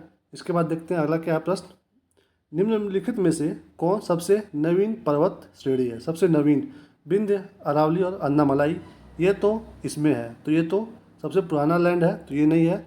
सबसे नवीन कौन सा होगा, शिवालिक सबसे नवीन है। ओके, आगे बढ़ते हैं, अगला क्या है, अधोलिखित उच्चावच आकृतियों पर ध्यान दीजिए। कौन कौन से, जास्कर पर्वत श्रृंखला, धौलाधर पर्वत श्रृंखला, लद्दाख पर्वत श्रृंखला और काराकोरम पर्वत श्रृंखला। ठीक है, इसके बारे में पूछ क्या रहा है वो देखते हैं, क्या कह रहा है ये, उपरोक्त उच्चावच आकृतियों का दक्षिण से उत्तर की ओर बढ़ते हुए सही क्रम बताइए।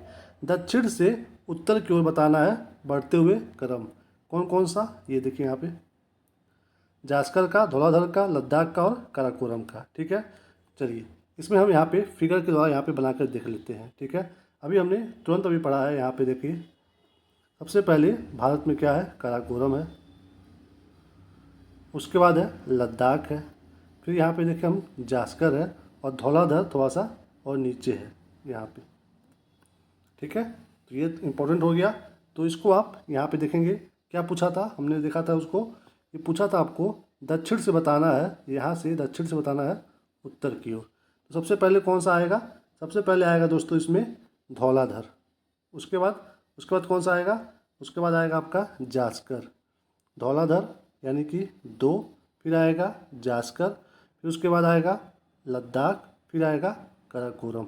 तो 2 1 3 4, 2 1 3 4, देखते हैं कहाँ पे है, 2 1 3 4 ए में है। ठीक है, तो फिगर से ही हम ये क्वेश्चन सॉल्व कर पाएंगे। ठीक है, तो इसलिए ये फिगर आप अपने दिमाग में रखिए।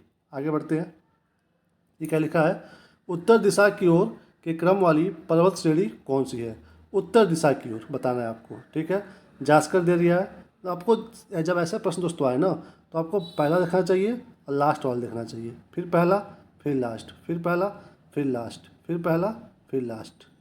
ओके, ऐसे मतलब आप करोगे तो आप फटाफट से जो ऑप्शन नहीं है, बिल्कुल भी नहीं है, उसको आप तुरंत हटा दोगे ऐसे करने पे। ठीक है, तो क्या पूछा है, ये आपको पूछा है उत्तर की दिशा की ओर आपको क्रम बताना है। देखिए जास्कर दे रहा है, तो जास्कर तो है ही नहीं, इसको हटाइए, क्योंकि हमने देखा इसके नीचे भी एक और था पीर पंजाल, पीर काराकोरम ये तो सबसे ऊपर है, तो ये भी हटा दीजिए, ठीक है, इसको हटाइए। ये देखिए पीर पंजाल, ठीक है। उसके बाद इसके ऊपर हमने देखा था जास्कर, यहाँ पे ये लद्दाख दे दिया है, क्योंकि जास्कर के बाद उसके ऊपर लद्दाख है, ठीक है। पीर पंजाल है, फिर उसके बाद यहाँ पे कौन सा है, जास्कर है, फिर लद्दाख है, फिर काराकोरम है, ये सीक्वेंस है, ठीक है। फिगर आपके सामने मैं यहाँ पे लगा दिया हूँ, फिगर देखिए आप। ओके, तो यही फिगर एग्जाम में पूछा है, तो ये इंपॉर्टेंट है, याद रखिए। तो कौन सही होगा इसमें? सही उत्तर दोस्तों होगा बी, ठीक है। पीर पंजाल, जास्कर, लद्दाख और काराकोरम। चलते हैं अपने अगले प्रश्न पे। अगला क्या है? अगला है दोस्तों, निम्नलिखित समूहों में से कौन सा पूर्व से पश्चिम की ओर पर्वत शिखरों का सही क्रम है? क्या अब ये पूछ रहा है? ये पूछा दोस्तों पूर्व से पश्चिम की ओर। ये दोस्तों बहुत जरूरी होता है, आप किसी भी फिगर को देखो तो उसका लोकेशन आप याद करो कैसे, ऊपर से नीचे, फिर नीचे से ऊपर, यानी कि उत्तर से दक्षिण, दक्षिण से उत्तर। उसके बाद सेम फिगर को आप इस नज़र से भी देखो कि ये पश्चिम से पूरब क्या सीक्वेंस है इसका, और पूरब से पश्चिम का सीक्वेंस है। एग्जाम में ऐसे ही क्वेश्चन बन करके आते हैं, ठीक है। देखिए वैसे ही यहाँ पे प्रश्न कौन सा है, पूर्व से पश्चिम, यानी कि इस साइड से इस साइड आपका सीक्वेंस बताना है। अब इसमें कौन कौन सा है ऑप्शन, ये देखिए। अब आपको पता है ये एवरेस्ट, कंचनजंगा, अन्नपूर्णा और धौलागिरी की बात कर रहा है, ठीक है। तो इसमें हमने आपको नेपाल का मैप दिखाया था, ठीक है। चलिए आपको फिर से एक बार दिखाते हैं यहाँ पे मैप। क्या पूछा है? ये पूछा है पूर्व से पश्चिम। तो हमने आपको एक फिगर बनाया था यहाँ पे ऐसे रफली रूप में, यहाँ पे हमने ऐसे बनाया था, बताया था कि लास्ट में यहाँ पे ऐसे बताया था ना, हमने बोला था कि ये वाला कंचनजंगा है, यहाँ पे एवरेस्ट है। तो बस अगर ये फिगर आपको याद होता तो फिर आप इस क्वेश्चन को कर लेते, ठीक है। चलिए आगे बढ़ते हैं, चलते हैं अपने अगले प्रश्न पे। अगला क्या है हमारा, उत्पत्ति की दृष्टि से निम्न पर्वत श्रेणियों में सबसे नवीनतम कौन सी है, ठीक है। उत्पत्ति की दृष्टि से पूछ रहा है, तो कौन सा होगा, पटकाई श्रेणियाँ, ठीक है। कौन सा, पटकोई, मतलब ये पटकोई लिख दिया है, पटकाई श्रेणियाँ। अजंता, कैमूर, पालकोंडा, ये तो फिर ये इसमें है हमारे, तो ये तो बिल्कुल नहीं होगा। हम पढ़ते आ रहे हैं कि ये सबसे पुराना लैंड है, तो यहाँ पे तो ये नहीं है, ये सबसे ओल्ड है। सबसे नया कौन सा है, ये पटकोई श्रेणियाँ। तो चलिए आगे बढ़ते हैं। यहाँ पे देखा आपने, हम 20 पे थे ना, चलते हैं अब 21 पे। 21 में क्या है, ये देखिए। निम्नलिखित राज्यों में से कौन सा पटकाई पहाड़ियों में संलग्न नहीं है? कौन से पटकाई पहाड़ियों में कौन सा राज्य उसमें नहीं है? तो ये देखिए, नागालैंड, त्रिपुरा, मणिपुर, मिजोरम। तो कौन सा नहीं है इसमें दोस्तों? त्रिपुरा नहीं है। पटकाई पहाड़ियाँ, पटकाई पहाड़ियाँ दोस्तों जो हमने देखा था, हिमालय ऐसे आकर के यहाँ से ब्रह्मपुत्र से घूम करके ऐसे आई थी नीचे, तो इसमें हमने देखा था पहाड़ियों का क्रम। तो उसमें कौन कौन सा, मतलब किस किस राज्य में ये पटकाई पहाड़ियाँ हैं? तो नागालैंड में है, मणिपुर में है, मिजोरम में है, त्रिपुरा में नहीं है। हमने अच्छे से इसको कवर किया था। तो दोस्तों इसका जो उत्तर है आप इस फिगर से लगा पाओगे अंदाज़ा। ये फिगर आपके सामने है, इसमें आप देखिए नागालैंड, मणिपुर और मिजोरम में ये पटकाई पहाड़ियाँ हैं, ठीक है। ये त्रिपुरा में नहीं है, फिगर में देखिए आप, ठीक है। तो आप समझ पा रहे हैं, त्रिपुरा तो इसके नीचे है थोड़ा सा बाएं साइड में मिजोरम के, तो इसलिए त्रिपुरा नहीं है, नागालैंड है, मणिपुर और मिजोरम है। ओके, चलिए आगे चलते हैं अपने अगले प्रश्न पे। यहाँ पे देखिए कि लिखा हुआ है पटकाई पहाड़ियाँ असम में है, मणिपुर में है, मेघालय में है, मिजोरम में है, नागालैंड में है, त्रिपुरा राज्य में ये पहाड़ियाँ नहीं है, ठीक है। आगे बढ़िए, चलिए। पीर पंजाल श्रेणी पाई जाती है। पीर पंजाल हमने बहुत अच्छे से देखा है कि ये जम्मू कश्मीर में है, पीर पंजाल। ओके, चलिए आगे बढ़ते हैं। अब चलते हैं अटल टनल पे, जो हमारा प्रश्न बन सकता है वो देखते हैं। हमने पढ़ा था कि इसका निर्माण किसने किया था, सीमा सड़क संगठन ने, ठीक है। चलिए तो ये सही हो गया। यह मनाली और लाहौल स्पीति घाटी को जोड़ता है, हमने पढ़ा है, सही, ये भी सही है। यह हिमालय के पीर पंजाल पर्वत श्रृंखला के मध्य स्थित है, ठीक है। पीर पंजाल पर्वत में है, हमने पढ़ा है, सही है। यह भारत के लिए सामरिक दृष्टि से महत्वपूर्ण है, बिल्कुल सही है, यानी कि ये चारों सही है। तो चारों किस में है, डी में है, डी में है, यानी कि डी वाला सही है। ये देखिए मोस्ट इंपॉर्टेंट है, सही है, ठीक है। यहाँ पे भी उसी का एक्सप्लेन दिया हुआ है, हमने इसको अच्छे से देखा है। निम्न हिमालय पर्वत श्रेणियों में से किस पर्वत श्रेणी को अटल टनल पार करती है? तो ये आपको बताना है। तो ये कौन सी पार करती है, पूर्वी पीर पंजाल को पार करती है। कौन सा, अटल टनल जो है हमारा। ओके, आगे बढ़ते हैं। किन दो पर्वत श्रेणियों के मध्य कश्मीर घाटी स्थित है? ये हम बहुत अच्छे से पढ़े हैं कि ये है बृहद हिमालय और पीर पंजाल के बीच में है। ठीक है, यहाँ पे सामने आपके फिगर मैं लगा दिया हूँ, फिगर देखिए, इन दोनों के बीच में है ना ये, तो बृहद हिमालय और पीर पंजाल। बृहद हिमालय याद रहे, इसी को हम लोग एक और नाम बोलते हैं, क्या? हिमाद्री। ठीक है, तो यहाँ पे हिमाद्री भी आ सकता है लिखा हुआ। ठीक है, आगे बढ़ते हैं, देखते हैं अगला प्रश्न क्या है। कश्मीर घाटी स्थित है किसके बीच में? यहाँ पे देखिए वही पीर पंजाल और हिमाद्री पर्वत श्रेणियों के मध्य में है। ओके, वही है लिखा है यहाँ पे हिमाद्री। यहाँ पे क्या लिखा हुआ है? सेम सेम क्वेश्चन है दोस्तों, बस ऑप्शन में अंतर है। यहाँ पे क्या लिख दिया है?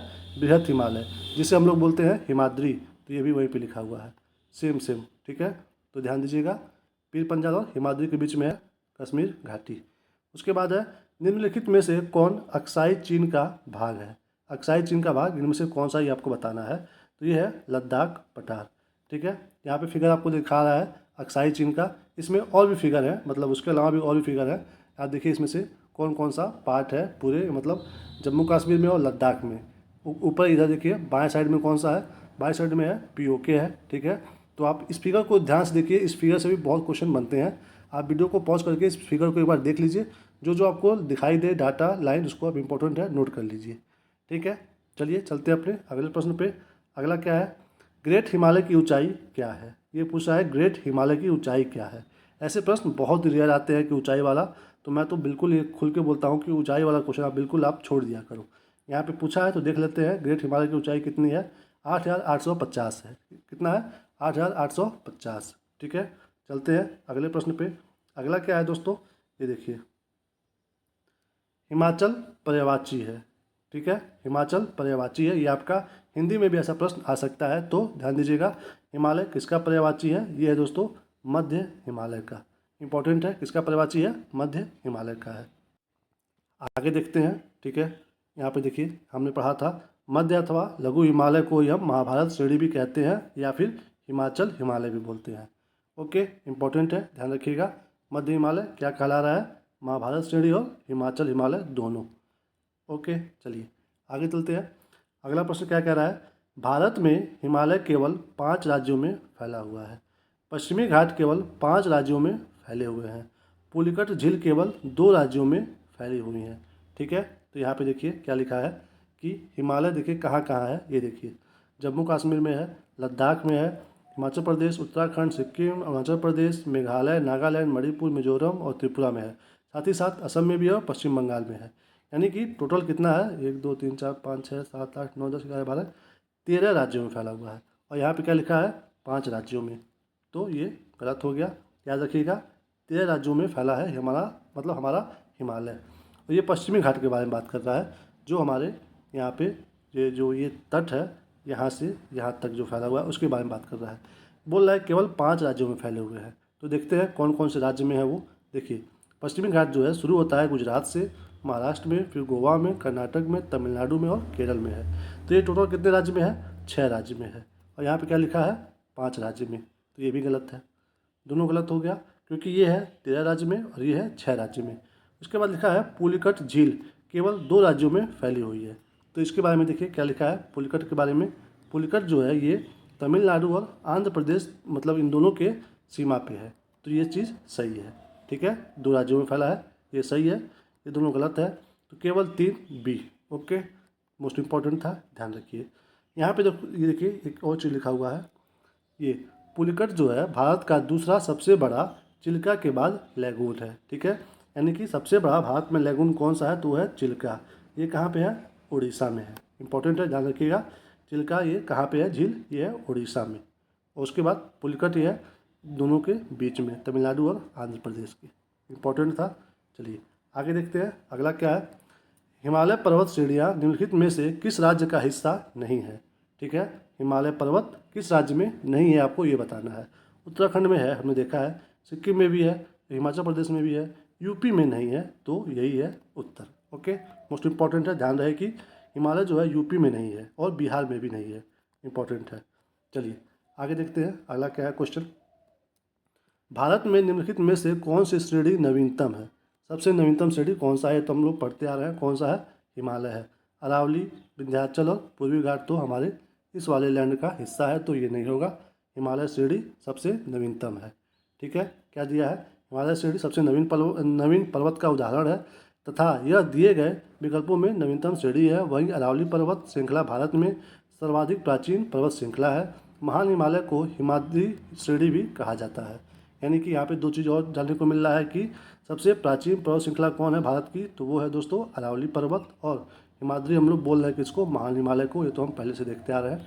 यहाँ पे एक नया चीज़ है, अरावली पर्वत जो है वो है प्राचीन पर्वत श्रृंखला जो कि हमारे भारत में इस एरिया में ऐसे फैली हुई है।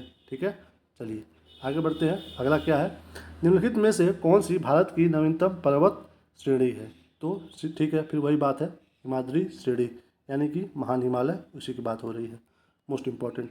आगे चलिए, अब देखते हैं अगला प्रश्न क्या दिया है, कथन और कारण वाला। इसमें है दोस्तों पहला, भारत में सर्वाधिक सघनता वाला भूकंपीय क्षेत्र हिमालय क्षेत्र में स्थित है।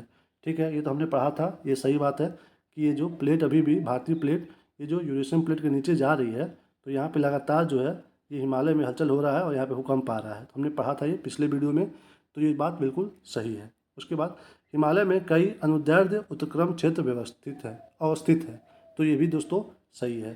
तो इन दोनों को पढ़ने के बाद आपको क्या मिल रहा है कि ए और आर दोनों सही हैं तथा ये मतलब ऐसा क्षेत्र है अनुदैर्ध्य उत्क्रम का, इसीलिए यहाँ पे ये भूकंपीय क्षेत्र बना हुआ है। तो ये इसका पूरा अच्छे से व्याख्या कर रहा है, तो उत्तर होगा ए। ठीक है, क्या है उत्तर ए। ठीक है, चलिए आगे देखते हैं। इसका डिटेल दोस्तों फिर वही है, ये मेन बाउंड्री और यहाँ पे ये मेन सेंट्रल थ्रस्ट, तो ये हमने अच्छे से देखा है अभी वहाँ पे पीछे। आगे देखते हैं अगला इंपॉर्टेंट प्रश्न कौन सा है। ये दोस्तों मणिपुर पहाड़ियों से घिरा इम्फाल बेसिन एक सुंदर उदाहरण है। बताना है कि मणिपुर का जो इम्फाल बेसिन है ये किस चीज़ का सुंदर उदाहरण है, तो यह दोस्तों सरोवरी मैदान का है। किसका है, सरोवरी मैदान का। ये मैदान कौन सा मैदान होता है, जहाँ पे पहले झील होता हो, यानी कि पूर्व में किसी झील के अस्तित्व के कारण तलछट जमाव से निर्मित जो क्षेत्र होता है उसे बोलते हैं सरोवरी मैदान। यानी कि सिंपल भाषा में जहाँ पहले झील था अब वो हट करके वहाँ से अब वो तलछट जमाव वाला एरिया बन गया है, तो वो अब सरोवरी मैदान कहलाता है। तो वो मैदान कौन सा है, इम्फाल बेसिन जो कि मणिपुर में है, सरोवरी मैदान का इंपॉर्टेंट है। आगे बढ़िए, अगला क्या है, अगला है दोस्तों मुख्य हिमालय की परतदार चट्टानें जीवाश्महीन है, यानी कि उसमें जीवाश्म नहीं है। तो ये तो बिल्कुल गलत है, क्योंकि आपको पता होगा कि जब ये यूरेशियन प्लेट से भारतीय प्लेट आकर टकराया था तो बीच में था टेथिस सागर, तो सागर में दोस्तों वो जीवाश्म जो है वो उपस्थित होते हैं। तो जाहिर सी बात है जब वो वही ऊपर उठा था तो हिमालय में तो होंगे ही, तो ये बात गलत है। ठीक है, लघु हिमालय की परतदार चट्टानों में समुद्री जीव जंतुओं के जीवाश्म मिलते हैं। ठीक है, ये सही है। उसके बाद अगला क्या है, आगे देखते हैं। बाह्य हिमालय या शिवालिक हिमालय में मानव सभ्यता के अवशेष मिले हैं, ये भी सही है। तो 2 और 3 सही है। कहाँ पे 2 और 3, बी, कहाँ पे बी, देखिए बी सही है। यहाँ पे जो बात कर हो रही है, हमने ये पढ़ा है कि जीवाश्महीन नहीं है। लघु हिमालय में ठीक है समुद्री जीव जंतु के जीवाश्म मिले हैं। ठीक है, हिमालय जो है शिवालिक वाला, इसमें मानव सभ्यता के अवशेष मिले हैं। कहाँ कहाँ पे, बुर्ज होम और गुफ कराल में। ये दोनों जो एरिया है ये है जम्मू कश्मीर में। ठीक है, यहाँ पे दोस्तों सबसे पहला जो है मतलब प्रमाण मिला है मानव सभ्यता का, तो इसलिए इम्पोर्टेंट है बुर्ज होम और गुफ करार। हम ये बहुत अच्छे से इन दोनों स्थल के बारे में पढ़े हैं हमने इतिहास में। ठीक है, तो यहाँ पे बस आपको बता दूँ कि हाँ यहाँ पे अवशेष मिले हैं मानव जाति के। ओके, आगे बढ़ते हैं। क्या है, हिमालय के किस भाग पर करेवा भू आकृति पाई जाती है। कहाँ पाई जाती है करेवा भू आकृति। दोस्तों देखिए, जो हिमालय में ऐसा एरिया होता है, मान लीजिए ऐसा ऊंचा एरिया, ये ऊंचा एरिया, तो ये जो गड्ढे वाला एरिया होता है यहाँ पे करेवा की खेती के लिए बहुत अच्छी स्थिति मानी जाती है। तो ये कहाँ पे ऐसा एरिया मिलेगा आपको, ये मिलेगा कश्मीर हिमालय में। करेवा मतलब दोस्तों ये आगे देखिए यहाँ पे, इसमें हिमालय के कश्मीर हिमालय भाग पर करेवा भू आकृति पाई जाती है। ये तलछट निक्षेप के रूप में पाए जाते हैं। यह क्षेत्र जाफरान केसर की खेती के लिए प्रसिद्ध है। यानी कि जो करेवा भू आकृति है ये केसर की खेती के लिए प्रसिद्ध है। ठीक है, तो इम्पोर्टेंट है, ध्यान रखिएगा। करेवा भू आकृति कहाँ पाई जाती है, ये पाई जाती है दोस्तों, यहाँ पे देखिए ऑप्शन में क्या लिखा है, कश्मीर हिमालय में। मोस्ट इम्पॉर्टेंट है, याद रखिएगा। आगे देखते हैं अगला क्या है, कैलाश पर्वत निम्न में से किस क्षेत्र में अवस्थित है। कैलाश पर्वत हमने देखा ही था कि हिंदुओं का पवित्र स्थल कहाँ पे है, ये दोस्तों हमने देखा था ट्रांस हिमालय में है, और ट्रांस हिमालय का एरिया थोड़ा सा मिलता है तिब्बत में। ठीक है, तो कैलाश पर्वत तिब्बत में है। यह हिंदू धर्म में पवित्र स्थल माना जाता है। ठीक है, तो यहाँ पे दोस्तों हम इस वीडियो को समाप्त करते हैं। वीडियो बहुत लंबा हो गया है। ठीक है, ये वीडियो अगर आपको पसंद आया हो तो वीडियो को लाइक करिए, शेयर करिए और जैसा भी आपका रिव्यू हो कमेंट करिए। हम आपको अगला वीडियो प्रोवाइड कराएंगे जो कि यहाँ से होगा, जिसमें हम कवर करेंगे दक्षिण एवं मध्य भारत की पर्वत श्रेणियों के बारे में और उसके जो भी पहाड़ियाँ हैं।